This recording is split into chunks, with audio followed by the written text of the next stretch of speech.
Time to wake up. It's Saturday morning. Find some milk and cereal.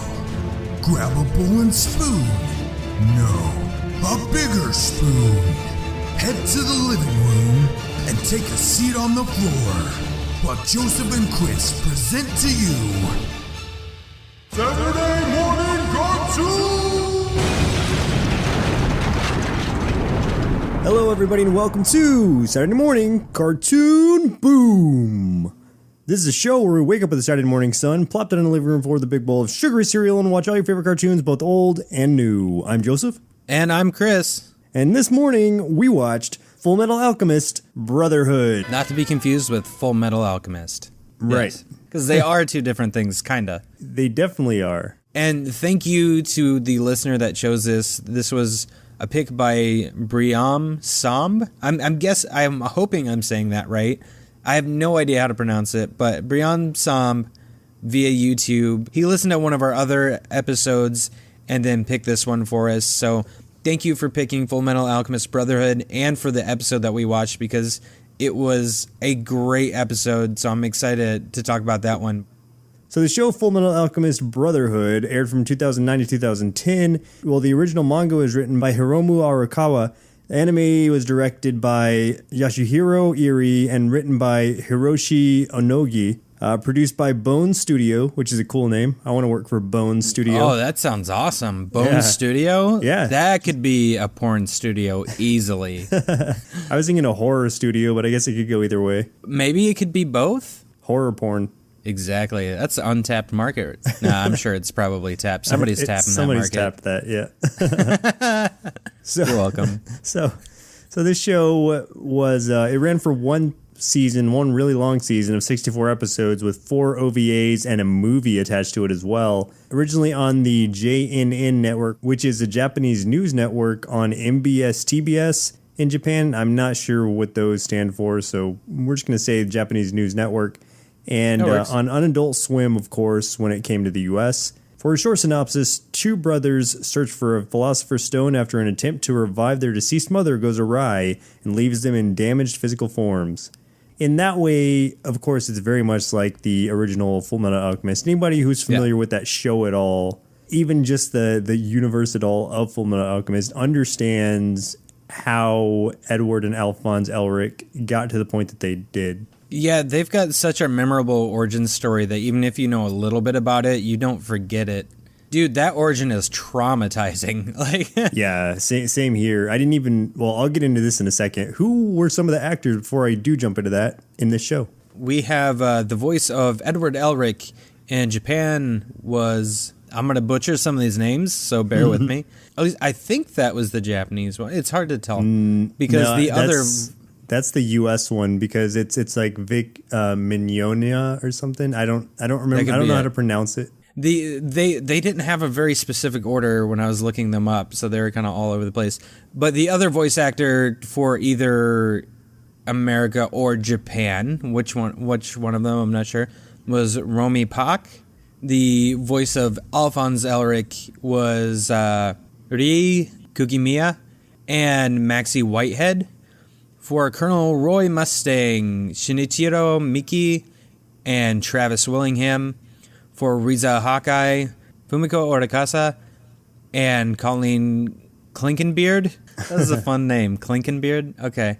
And then we have Scar, voiced by Kinta Miyake and J. Michael Tatum. I'm going to be, I love these animes. So I'm going to be so glad when we're done doing some of these anime episodes, because my tongue needs a break from trying to pronounce these things. My ego can't take butchering these names anymore. I don't think the show can take butchering these names anymore. We're going to lose listeners by the dozens. You're going to get butchered one more time. We got one more left, and then are done with our anime month that has proceeded into the second month because we kept having interruptions. Yeah, it's going to be... We're going to suspend animes for quite a while. A few months. A month? Yeah. I don't know, a couple months at least. We have a lot of requests, so we're good. Yeah, we got to get back to our roots. A few tasty marshmallows out of our big bowl of Fullmetal Alchemist cereal are... In Japan, this show is titled Alchemist of Steel, Fullmetal Alchemist. We only altered the title to Fullmetal Alchemist Brotherhood in the US to avoid people confusing it with the original anime. Secondly, the manga that both the original anime series and this one are based on ran from 2001 to 2010, so that was a 9-year run of this manga. And the primary reason for the remake was to stick more closely to the manga, as the first anime was more of an original story that strayed from the source material, whereas this one was kind of like almost not a scene for scene. There were some maybe a character or two who were added in, but it's very faithful to the original manga. Yeah, that was confusing for me when we first started watching this, because there's one episode especially, and I'll get to that I'm like, I've seen this. I know I've seen this. Yeah. It's because there's at least 14 episodes that were very, very, very, very similar to the other series, because that was, I guess, before that other series diverted from the manga. So they kind of both follow the same path in a way for so many episodes, and then Brotherhood sticks with what the manga does, and the other series starts going in a different direction. Out of the 64, it's only like 13 or 14, so yeah, deal with it for that long, and then you're just going to get completely faithful material from that point forward. Next, in the English dub, the metallic squink. The metallic. What the hell is a squink? I don't know. It just says squink. The metallic squink in Alphonse's voice is created by using a metal bowl perched on top of a stand. The same technique was also used for the first dub of the 2003 series. Maxie Whitehead, the new voice of Alphonse, also remarked that Mike McFarland has never washed that bowl to prevent any misshaping. So there's a disgusting silver bowl that they talk into, basically, to give Alphonse that metallic voice. Yeah. It's weird. Yeah, we'll have to see their setup. We'll have to use it. One of us will have to be a suit of armor one day. I'm going to do it. Lastly on this, right after the final episode aired, the film Fullmetal Alchemist, The Sacred Star of Milos, was announced, and then released in 2011 in Japan and 2012 in the US. So this film essentially came directly after the end of this series. I don't think it's a continuation. I think it's kind of like a side story thing, but from what I understand, it's a good movie, so we'll have to check that out. Yeah, definitely. So, Chris, do you have any memories of this at all? I mean, aside from what you said earlier about kind of knowing the time frame of it, did you ever watch any of it? No, I used to watch the old show.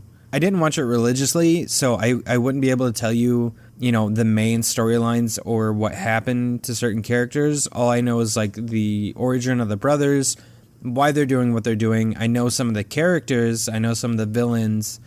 And that's going to be about it, because I just caught episodes every once in a while. But I always enjoyed it, and there's so many elements of the show that stuck with me, because as fun and goofy as it kind of is, it's very much like Trigun in that way, where there's a lot of darkness underlying it, and a lot of intense drama. And that always really sucked me in, and I kind of forgot about that element of it until we started watching Brotherhood, and I'm like, oh my god, it's really serious. There's really serious implications that these characters face, and just the story and stuff like that is just so well shaped and developed. I was like, why did I not keep watching this? Why didn't I ever watch the whole thing all the way through? I don't know why, but I'm going to have to, and I never read the manga.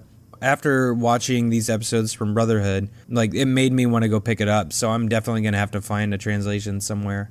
It's kind of the same for me. Like, I had only seen a few episodes of the original series. I knew enough about it to know, like I said, the origins of Alphonse and Edward Elric, or how Edward became the Fullmetal Alchemist and how Alphonse became that big suit of armor, basically.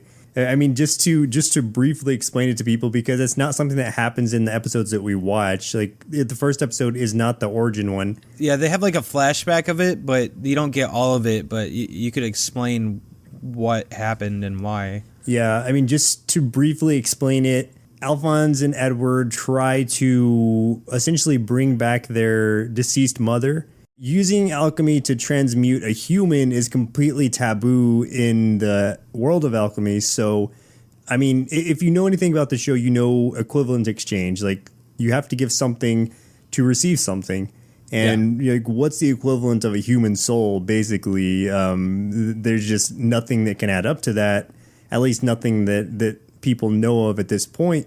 So in trying to do so, well, Edward loses one of his legs initially, And then Alphonse's whole body is essentially absorbed into, I don't know, the nether realm or something, wherever this goes, I'm not sure. Then Edward has to kind of sacrifice one of his arms in order to bind Alphonse's soul into that suit of armor so that he can live not in his regular form, but he's still just a child. I mean, not in the suit of armor. He is the suit of armor. Like he's not human anymore. He's just exists as that suit of armor. The plan was for that to be temporary until Edward could figure out a way to get their bodies back to normal. And so the whole plot of this series is basically them trying to find this artifact called the Philosopher's Stone that, I guess I don't know everything behind it, but from what I understand, it would enhance them enough to be able to pull off what they need to pull off to get their bodies back. Yeah, that's the idea. From what I understand it, yeah. Mm-hmm.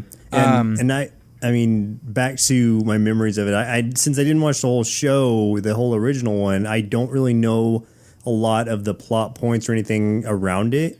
Right. So in a way, or really the characters even, I know some of like the sins, like I know that, you know, gluttony, all the 7 deadly sins are involved in some way. They're like homunculus or something. Yeah. Homunculi. They're so creepy. They really are. Especially gluttony. He's terrifying. Yeah, probably even more so in the Brotherhood series, because this one seems like it's a lot more serious, or at least it seems a lot darker. A lot darker, sure. Right. And we are seeing where they're already in the military and things going from that point. Yeah, but it's very fresh. They're not well known within the military or anything, within the state.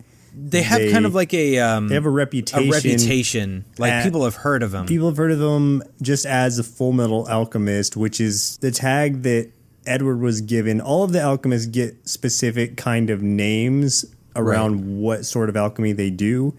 And Edward, because, I mean, he does metal alchemy, but he is metal himself. So therefore, he is the full metal alchemist. However, it often is mistaken that Alphonse, being in an actual full metal suit, is the alchemist, and the older brother and things like that. And that's a joke that pops up a lot. A running joke of Edward just getting super upset over people calling him short or little or young or anything. Let's jump into the episodes that we watched for today's show. We've already talked a little bit about the first one, so we're just going to jump in anyway. For anyone who doesn't know, for this show we watched the very first episode, the highest rated episode, and finally a random listener chosen episode. Order may vary depending on how these episodes fall chronologically, but of course we have to start with the very first episode being Fullmetal Alchemist, Season 1, Episode 1. The Elric brothers adjust to military life and take part in a manhunt for Isaac the Freezer, a former state alchemist bent on ending the reign of Führer Bradley. They really just kind of jumps in and they send Alphonse and Edward on a hunt along with the rest of the state crew to find this guy, this Isaac the Freezer, who is, you know, he's a water/ice alchemist, basically. And he's awesome. Like, this dude is a great bad guy. Yeah, it's crazy because, I mean, they constantly keep referring to 70% of the human body being made of water. This guy's a real danger. There's water all around, so we see him. I think it opens actually with him drawing one of the transmutation circles on the ground, and we don't know what's going on at that point. He's doing that all over the city. That's what's eventually going to get to his main plot.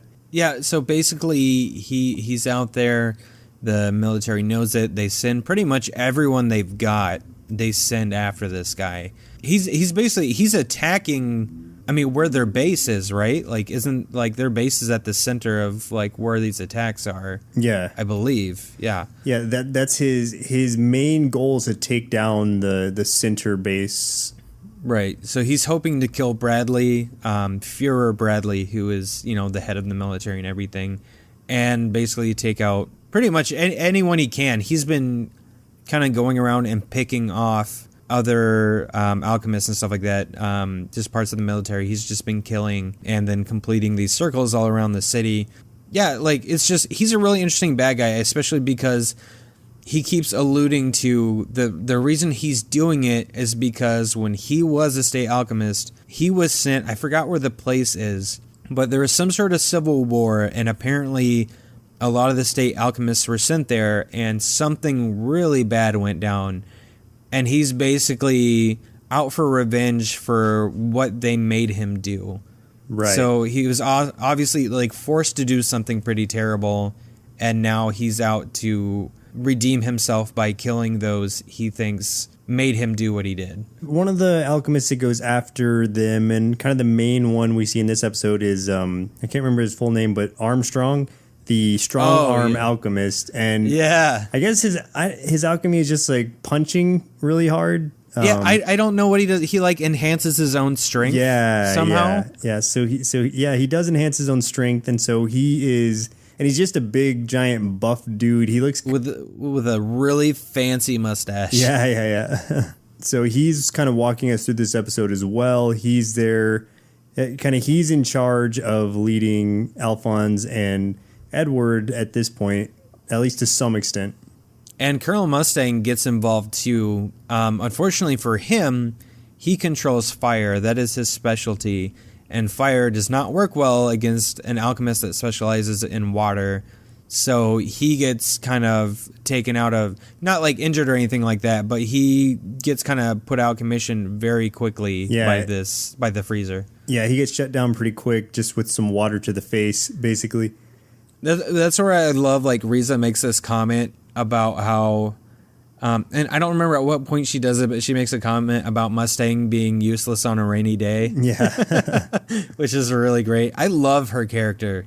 Like, she's always just so, like, she says really funny things, but she's always so, like, serious and kind of monotone and just really drab about everything. Yeah. And she cracks me up. I love that character a lot. So where does it go in this episode? I mean, it's really, a lot of it is running around trying to take the guy out. Yeah, I keep forgetting his name. Trying to take Isaac the Freezer out.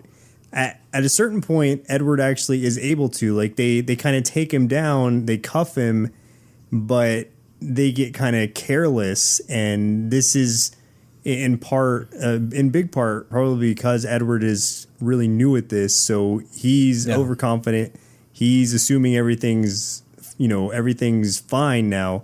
And then he's able to break free when he gets near some water, obviously. He heats up the water, turns it into steam, and just kind of escapes, gets his cuffs off and everything. Yeah, it basically boils the people that are, like, taking him in. Yeah. That's a terrible way to go, like death by steam. Yeah. Good Lord. But the battles involving this freezer guy is amazing. Oh, yeah.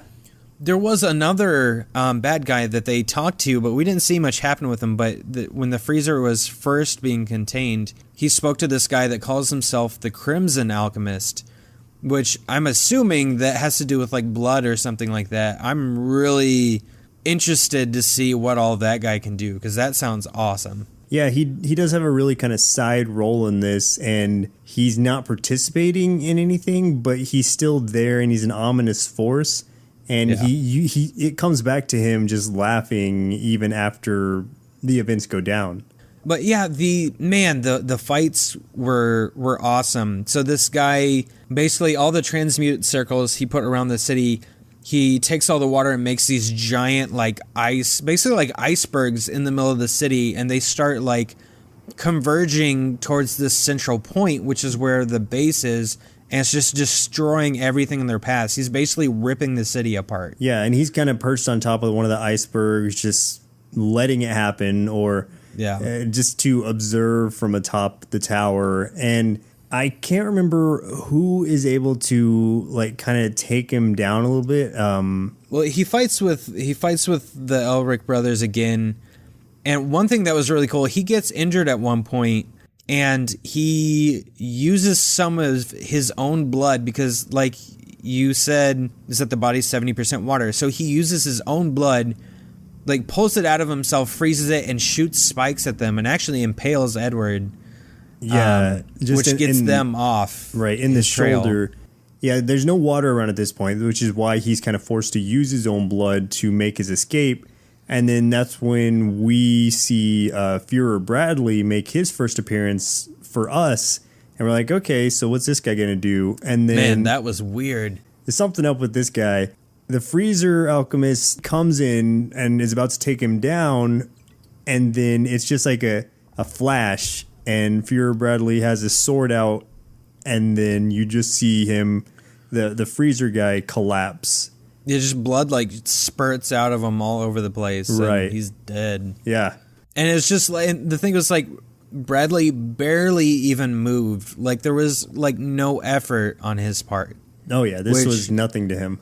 Because then you're just like, oh my god, this guy is terrifyingly powerful. Yeah. And what's even weirder too, and kind of funny way, but actually more disturbing than anything, is that Edward and Al catch up after it happens, and they see the body as it hits the ground, and they're like, Fuhrer Bradley, and Bradley's got this very passive face on, like stern, but not showing a lot of emotion. And then immediately turns and he's smiling and kind of like, oh, I guess I got lucky. I caught up with him kind of thing. But then he gives basically all the credit to like Mustang and some of the others for catching this guy and doesn't disclose that it's him that did it. And I'm like, Jesus, like there's something going on with this dude. Yeah, he's keeping something under wraps. So that pretty much wrapped up that episode. We do see Lust and Gluttony at the end of it, and they're talking to someone. I don't think we're sure who. I don't think we hear a name. Yeah, I don't think we do. They are, what is it? Homunculi? Homunculi, yeah. Homunculi, which, if I understand it right, they're artificial humans, right? Mm-hmm. They were created artificially through alchemy. They're not human. They're just human-ish. Yeah. They're a totally different creature, basically, that just resemble humans. And they are scary as fuck. But those are different from the Chimera, which are kind of artificially created beasts with alchemy, like animals. And that kind of jumps us into our next episode, which is an alchemist, Anguish. This was the one that was actually chosen by Briame Samb, and I'm so glad, like Chris was saying earlier, that he chose this one. I don't think I've seen this one before, but you kind of know what's going to happen. Like you can see it leading to the point that it gets to. For a brief synopsis of this, Edward and Alphonse become interested in biological transmutations after witnessing a chimera in Lior. So Colonel Mustang introduces him to an expert in the field, Shao Tucker, the sewing life alchemist. Oof, that's just the beginning. And you meet this guy, seems like a perfectly nice guy. He's got this adorable daughter and this big shaggy dog, and everything's happy. And because things were so good right there, I was like, oh no, like something's going to happen to this little girl. I know something's going to happen to this little girl. So Alphonse and Edward are at this guy's place, at Shao Tucker's place, trying to learn more, like going through his library of books on just biological transmutation and trying to figure out, because I guess to touch on it real quick, the reason he got certified in the first place as an alchemist and as a state alchemist was because he's able to transmute chimeras, and he was able to successfully transmute one that could understand English. That's all we know at that point. The only thing that Chimera could say was, please kill me, which is horrifying, and it's going to get more horrifying. Yeah, this episode just keeps getting worse. I mean, great, but worse for the feels and the ugh. Yeah, this one hurt to watch, honestly. Alphonse because he's still a child. He is still a child. He forms a quick relationship with Nina, the daughter of Shao Tucker, and they're playing together. The dog keeps jumping on Edward. Like, it's all fine and dandy. Everybody's having fun, and they come back for a second day, just do more research in his library and play with Nina and the little dog Alexander. That's when we hear what tipped me off to kind of what was going to happen. The alchemist that comes to pick up Edward and Alphonse and bring them back to the base, he was like, hey, certification test is coming up, so be ready for it, basically, to Shao Tucker. And what that is it's kind of like him having to prove his research he's had some successful test with his research in order to continue being funded and continue and keep his license as an alchemist. Oh, we do need to mention too, because it'll come up as a different, well, kind of different plot point, is that his wife left him a couple years ago. So it's just him, his daughter, and the dog at this point. Right, and that's all we know at that point. The building blocks just keep kind of adding up, and then it just like they get pushed over, and it just everything crashes down. It just wrecked us. It just wrecks your heart all at once. I mean, I don't even know. There's really not much point to delay it, even. So if we get to it. It's like, okay, so because of the certification, he doesn't have anything. He's been trying. He has all these chimeras like locked up in cages in one of his rooms, and has not been successful at teaching in the human language as he did the first one. So what ends up happening the third time that Alphonse and Edward come in is, you know, they're looking for Nina, they're looking for Alexander, and they can't find them, but they find Shal Tucker, and he's like, hey, look, I succeeded. I'm going to be able to keep my certification. And we see this little dog thing with this little dog-like thing with long hair, and it's like, it can understand human words enough to kind of recite them. And it talks a little. It talks a little bit, right. And so that's what gives it away, is because of what the thing called Edward. Oh, Edward just breaks at that point. His eyes get all small, like his pupils, like he's horrified once he realizes what happened. And he's piecing it all together at the same time what happened with the wife as well. Okay, so this talking chimera that you had originally, that was your wife. And now you've transmuted your dog Alexander with your daughter Nina just to keep your license, in Tucker's words, kind of a sacrifice to move science forward or something. Right. He doesn't understand why the opposition. He doesn't understand why Edward isn't understanding, because he sees this as this was something that had to happen and it was necessary and it's a good thing. Right. He is the epitome of a mad scientist. And he took it too far, and he thinks that he's doing good things, that he's advancing society with what he's doing. In reality, he just wrecked his daughter's life completely. They kept having the Nina Alexander dog, the chimera talk, and it was making me so sad. Like, I actually started tearing up in this episode at various parts, because it's just like, it's so intense, just hearing how like innocent she still is. Like, well, yeah, the part that really got me was Edward starts beating the shit out of this guy. I mean, he is beating him within an inch of his life, like fracturing his skull type beating, just pounding him.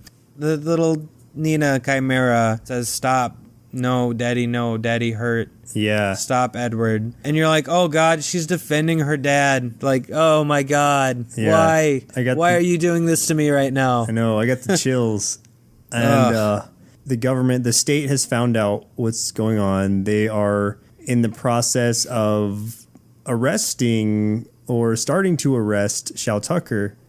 They're over at his house. And then the guy who we didn't mention kind of appeared in the first episode as well. Maybe we did. Yes. The Scar guy. We didn't, but I love this character. He's one of my favorites of the Fullmetal Alchemist series. I don't know much about him, but he's just got a big X scar on his face, and he's like, it seems like he's doing it for, it's kind of like God's will. He's very driven by religion. He was in that same war that the Freezer was involved in. Yeah. And he was, I can only assume that Scars was some kind of alchemist also, militarized and stuff. He was fighting in this war. He is against all alchemists that he views have turned away from God. And which would include the state alchemists, because he's been systematically hunting people down and killing them. Right. Which we see at the very beginning of this episode. We see that before all this other stuff happens. And what he does is he puts his hand over people's like heads, their faces, and he does like something with his alchemy, like does something to their bodies, and just basically, essentially like blows their brains out from the inside Right. They just blood shoots out of their like orifices and then they fall over dead. We see that at the beginning and at the very end, like, so this guy and the Chimera version of Nina are in this like living room kind of thing, and Scar walks in and, you know, basically is like, for what you did, and then blows dude's brains out. And then as if this episode didn't kick your heart in the balls already. Yeah. He then does the same thing to Nina, but not from a malevolent standpoint, from a I'm putting you out of your misery standpoint. You're not going to suffer. I'm not going to let you suffer. Right. Basically, he's telling... There's a mercy killing. Yeah, because he's saying, like, now that it's gone this far, there's no way to revert it, so... Yeah, she can't be fixed. I'm sending your soul back to God, and... Oh. He has this prayer after he does it, and he's walking out of the building... that was cool and gave me the chills at the same time. It just makes him a badass character. And honestly, when he first showed up, my first reaction was like, yeah, f this guy up, Scar. But then he does it, and then he does Nina too, and you're like, oh, these murders that he commits, he sees this as a necessary and a holy thing. Right. What he's doing. Which, I mean, as we all know from things like 9/11 and ISIS and stuff like that, that is an extremely dangerous philosophy. It makes his character like probably the most threatening character of this show. Yeah, to me. And there's so much to it. I don't know. I mean, I guess we don't know the background of it. You know, what his true drive is, or you know what his end goal is. But you know, I'm sure that's something that is developed the more you go into these episodes. But yeah, that's the end of that one. That was a heartbreaking episode. So to jump off of that episode, we'll go to the last one that we watched for today's show, The Little One Inside the Flask, well, aka Homunculus. This was season 1, episode 40, the highest rated as far as TV.com says, where memories of the world centuries ago take the form of a dream, revealing corrupted beings who use their power to create a land fraught with bloodshed for the sake of obtaining immortality. And that's a very obscure, kind of cryptic description. Yeah, I think they're kind of dancing around it so they don't give anything away, really. Yeah. And honestly, through this whole episode until the very end, I had no idea where this was going. Yeah, I didn't. I was so confused for a while, and then at the end was a what? Yeah, flipping stuff over like, what? I didn't see this coming. Like, oh my God. This one doesn't really have much of, Edward and Alphonse, and I think they're maybe at the very beginning doing something. Yeah, just at the very beginning. And also, we see Fuhrer Bradley talking to somebody, and for whatever reason, he has one eye patch, right? Mm-hmm. But the other eye, when he's talking, is all black with a little glowing red dot in it. And I'm like, oh God, he's evil. Yeah, something's not right with Fuhrer Bradley. Jumping from episode 4 to episode 40, we missed a lot in between. Yeah. They probably would have explained this and also introduced us to some of these characters that we saw throughout this episode, which was like, okay, we're introduced to this little thing. The little one inside the bottle is just kind of this. He calls himself a dwarf. Yeah, this little dwarf inside the bottle, this homunculus, is just like a little black kind of misty form in a flask. He's talking to this slave, slave 23, I think is what his name was at that point. He didn't have a name. The reason it exists is because of this guy's blood, at least in part. Like, his blood helped to bring this thing to life. And so he kind of not befriends the slave dude, but he's kind of like teamed up with him, or he's attached himself to him in some way. And I'm just assuming that this is supposed to be the first homunculi. How do you say it? God. Homunculi or homunculus? Homunculi. Yeah. Homunculi. So I'm guessing this is supposed to be the very first homunculus. Homunculi. Homunculi. There you go. This is the first one. That's what I'm trying to say. This is the origin for a few things, but this is basically the origin of that. That's where it started. Right. Yeah, that makes sense. So this is the origin of that, and what the people who created this king of this kingdom of whatever time period this is kind of like the description said, seeking immortality, and he's I guess this thing is supposed to be all-knowing in some way. I don't know why he assumes that this thing will teach him how to gain immortality, but I guess there's more behind that than I understand. Well, just from the way it talked, I mean, it obviously was extremely intelligent from conception. Right. And so it obviously does know a lot of things. It knows secrets. It knows pretty much, it seems like it knows all the secrets of alchemy. This thing is incredibly intelligent, but also very conniving to its own ends. And the way he talks, though, he's giving all of this knowledge. He's teaching Slave 23. I'm jumping to that conclusion that, you know, the king and other people have interacted with this thing, and they're like, oh my gosh, this thing is all-knowing. Will you help us? Will you show us your secrets? Will you, give me the secret of immortality? And the thing knows it can manipulate them and is like, oh, yeah, and probably gives them bits and pieces of information, things that are helpful to gain their trust. Right. But he's basically a puppet master. He's this little homunculus. I can't say that word. This little dwarf thing is using them for its own end, and we definitely end up seeing that. Right. And he's the one who gives this slave a name. He tries to give it a really complicated name, but the slave's like, but he's like, no, you probably won't remember that because you can't even read or write. So he names him von Hohenhain. And to us, that name didn't mean anything. I'm sure to people who had watched up to episode 40, that might have been an instant like, what? Or something. But to us, it's like, okay, that's a name. And so we carried on to the episode unknowingly leading up to the big shocker that Chris was talking about earlier. Yeah, well, first, basically what happens is, that king is like, I want to be immortal. Mm-hmm. This little thing's like, hey, I know how to do that. In order to do it, there basically had to take place a extremely, extremely larger than you can imagine transmogrification. And to do that, the guy basically slaughtered ridiculous amounts of his own kingdom, like all of the outlying settlements and towns and stuff like that around his kingdom were ransacked and everybody was killed. From what I could tell, this transmogrification was basically using the souls of all of these people and transferring that basically like life source to the recipient to give them everlasting life. But the thing tricked the king and had the king not standing in the middle where he would be protected. Instead, his soul and everybody else in this freaking kingdom, their souls went to who was in the middle, which was Slave 20, well, not Slave 23 anymore, which was von Hohenheim, and the little dwarf thing himself.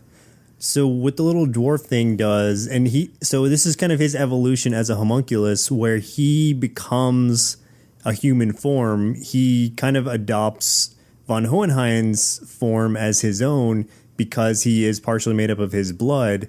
So, but also takes the king's garb. So he's kind of the king at that point, the ruler. So then it jumps into von Hohenheim in the present, where he's still alive. He's walking with these, I think they're alchemists, these other two alchemists.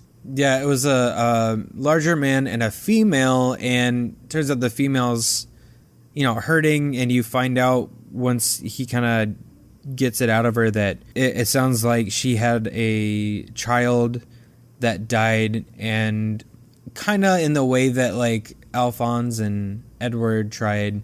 She did alchemy to try to save it, and it took her inside, like not all of them obviously because she's alive, but it took a bunch of her insides, like her intestines, right, like were removed, and she's basically dying.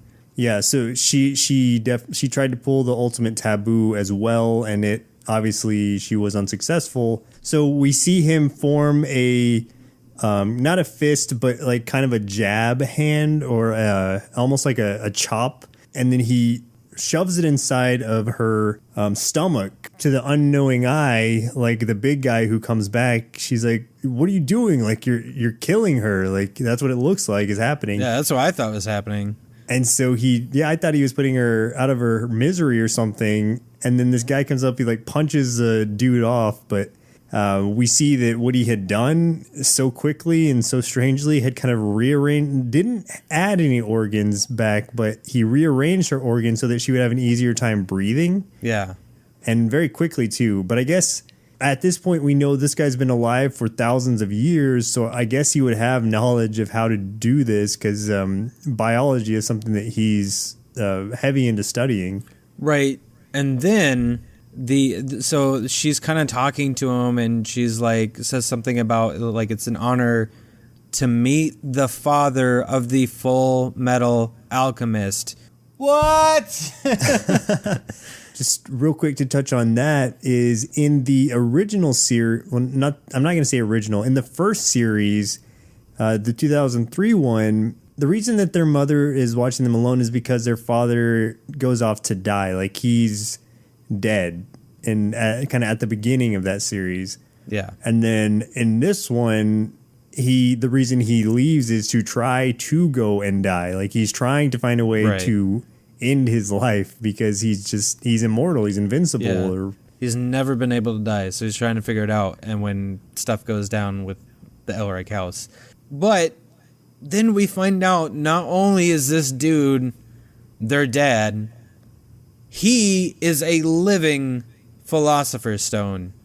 Yep. What? Yeah.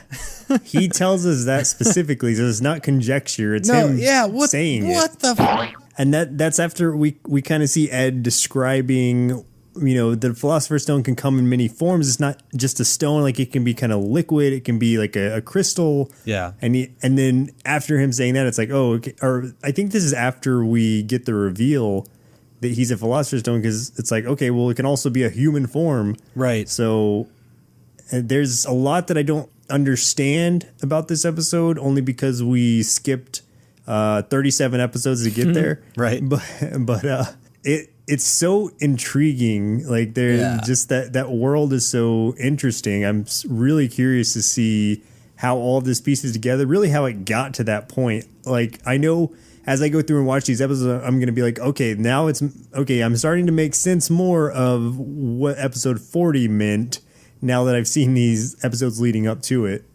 So right now, I think it's about time we draw up some transmutation circles of our own, sacrifice a finger or two to conjure up our inner kids, and see what those little chimeras thought of Fullmetal Alchemist Brotherhood. This cartoon is so awesome with all these cool characters, and the brothers are really cool because usually good guys are too goody-goody, but Al will beat people up, and I love Scar, and the story is so good, and I rate this show 5 bowls of transmuted cereal out of 5, and now I want to be a state alchemist, but I want to be original, so I'm officially going to be the full pizza alchemist who can make pizza out of anything. And now I'm hungry. Bye. To be honest, when I used to hear the word remake, I would go on the defensive and prep myself for the worst. However, after watching the recent Voltron Legendary Defender and now Fullmetal Alchemist Brotherhood, I've done a complete 180, replacing my prior doubt with optimism and excitement. Within the few episodes that we watched, I ran a gamut of human emotion, from anger to laughter and even tears, not to mention the beautifully animated fight sequences. A montage of those may be worth the price of admission itself. If the 3 we watched were at all indicative of how the remainder of the show is, then sign me up. I'll give Fullmetal Alchemist Brotherhood 5 big bowls of Philosopher's Stone cereal out of 5, and could not recommend it more. Little Chris, if we ever commit some sort of alchemy taboo and I end up losing my body in the process, make sure to bind my soul to the coolest toy you can find. Like one of the Ninja Turtles, maybe. No, wait. Maybe He-Man. No, wait. I can be a Transformer. Robot in disguise. I can't decide where I want to bind my mortal soul for all eternity. I'm gonna do it to a Barbie doll, but don't tell him. Whoa. Calm down, young me. The answer was obvious the whole time. Think about it. We could literally be Voltron. Oh, that is a great choice. I know. I'll bet Voltron didn't get picked on by bullies at school. Come on. It's an obvious choice. But a guy in a Barbie doll totally would. Do you have any final thoughts on Fullmetal Alchemist Brotherhood? My final thoughts are that I'm definitely going to watch the rest of this. I've seen so much praise just looking around for details on this show. It is praised pretty much across the board. I didn't really see any kind of negative feedback towards it. It's rated like a 9 point something overall on IMDb. It's just a great show for so many reasons. It's kind of like it did what the first one did, but better, and kind of perfected it. And it's just a prime example of what you can achieve when you stick to a solid source material. And obviously the manga was worth it that it spawned these 2 series. So why not make it as close to the original as you can? And in this case, it really seems like it paid off. Those fight scenes were amazing. The drama's great. 2 episodes in, I find myself crying over characters that I barely know. So right. you know they're doing something right. Yeah, definitely. Yeah, this show was awesome. Yeah, this world of Fullmetal Alchemist is amazing. I'm so impressed with the storytelling and the drama and the pain, the real pain and sacrifice behind each of these characters. Like I don't know what else I can say about it other than it's not a one. I have to watch this thing in its entirety and read the manga and everything else associated with this. Like I have to now. Like this is one of those universes I could get real deep into. My other podcast, my Know the Lore podcast, I've told Joseph that I wanted to do different versions of it. Right now I'm doing Overwatch. I've talked about maybe doing like the Avatar universe, not the James Cameron thing, like Avatar: The Last Airbender, Legend of Korra kind of universe at some point. But this is a world I could totally get deep into, and I probably will visit this at some point in that show, which would be awesome. So yeah, this is like I can't give enough praise about this one. So thank you again to Briame Samb, and sorry if we destroyed your name. Yeah, we probably did. So just apologies from the both of us, but you're a pro. You suggested this great anime, and please give us more suggestions. Try to stay away from anime for a little bit, but if you have other things, give them to us. If you have anime, we'll take them, but we'll put them on the back burner because we have to take a break from anime for a while. Well, listeners, it looks like our milk supply has now run dry, so it's time for us to say goodbye.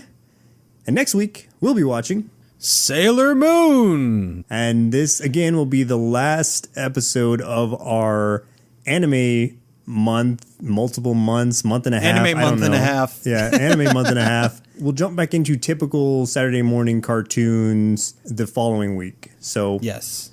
Until then, I'm Joseph. And I'm Chris. And we'll see you next Saturday.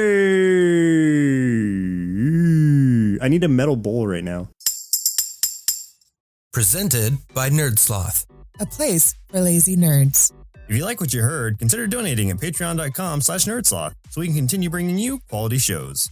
Be sure to also leave us a review and share your favorite episodes and clips on social media. If you're looking for more content, visit us at nerdsloth.com.